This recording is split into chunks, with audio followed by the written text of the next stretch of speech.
Okay, so like I wanted to clarify more on the thing that I was talking about with the whole Ice Poseidon crap that's going on. So I feel like I didn't really explain the whole thing when I was talking about it yesterday, but basically what I thought about it more, and I guess like what I really wanted to say, or like what I'm trying to say about that whole thing, is like I'm not trying to throw any kind of shade towards Carl, because to be honest, I'm a really big fan of the Mr. Beast stuff, and that's kind of how I found out about Carl. So I don't really know more about Carl in the sense that he was a big fan of Ice and everything. This is all new to me and stuff still.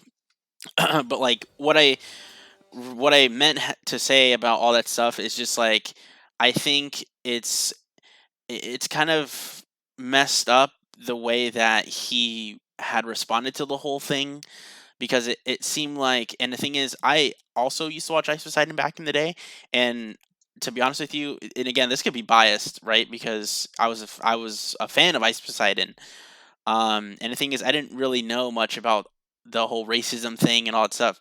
So again, this could be biased, but I'm trying to make it as unbiased as possible.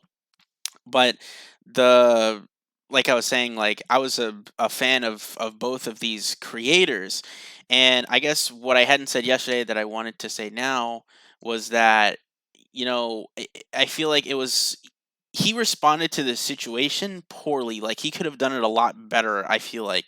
But at the same time, I also understand why he responded the way he did, because when you're in a situation like that, it's really really tough to decide how you're gonna respond. Because if you look at both sides, right?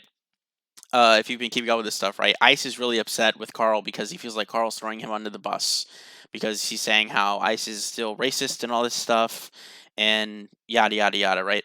And then you have Carl's side, where Carl is trying to defend himself for being canceled from all these people, and et cetera, et cetera. And the thing is, you have to understand that the reason that Carl is doing that is because he's trying to. I mean, it could seem selfish, but then again, you have to understand his reasoning. Not only is he trying to keep himself out of that stuff, because Carl is a family friendly creator. He does you don't he's not like your other kind of creators like Tyler One, whatever, streaming League and cursing all the time. He's in the Mr. Beast videos and stuff. So it makes sense the way that he responded to all that stuff. Now, am I saying that it was the complete right way to do it? Nah, I don't think so. That's my opinion. But I understand why he did what he did. So it's like I feel like I took a side yesterday, and I didn't really want to take a side. I just more of want to be like, I understand both sides, and that's it. So I think that's just like I understand both sides pretty much.